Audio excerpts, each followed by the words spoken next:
95% ng mga taong may hypertension belongs to yung essential hypertension or primary hypertension. Ang nakakalungkot lang dito, sabi ng mga studies, walang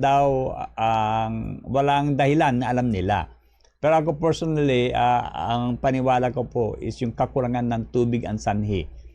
Kung hindi kayo palinom ng tubig o kayo po ay mahilig uminom ng mga nakakatuyong mga inumin, ang mangyayari po ay yung lalapot ang inyong dugo. Pag lumapot ang inyong dugo, ang puso nyo po ay mangangailangan ng karagdagang puwersa para ibomba itong malapot na dugo. Lalo-lalo na pagbomba ng dugo paakyat sa utak.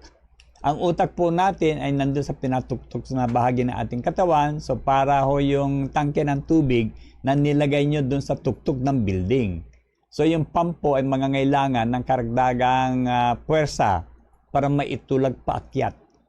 Ganun din po yung ating blood pressure.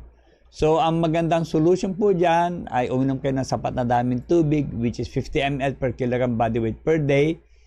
And samahan nyo po ng ionic at 20 drops 4 times a day. Pero kung yung blood pressure nyo po is mahigit 150/90, ang pwede nyo gawin po is sa kalahating litrong tubig, maglagay po kayo ng 20 patak na ionic at inumin nyo po yan kada ika-4 na oras. Umpisa na alas 4 ng madaling araw, alas 8 ng umaga, alas 12 ng tanghali, alas 4 ng hapon, alas 8 ng gabi, pagkatapos alas 11 ng gabi. Okay, gawin niyo po yan hanggang mga 3 araw na stable na po ang inyong blood pressure.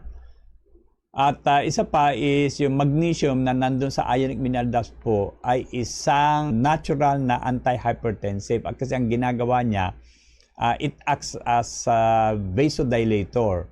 Nire-relax niya kasi yung smooth muscles na nakapulupot dun sa arteries at with that, paluluwagin niya yung diameter ng arteries at yun po yung tutulong maibaba ang inyong blood pressure. Ang maganda pa sa mga nabanggit kong mga bagay, wala po yan side effect. At ito po yung mga natural na pamamaraan na para makontrol ang inyong blood pressure.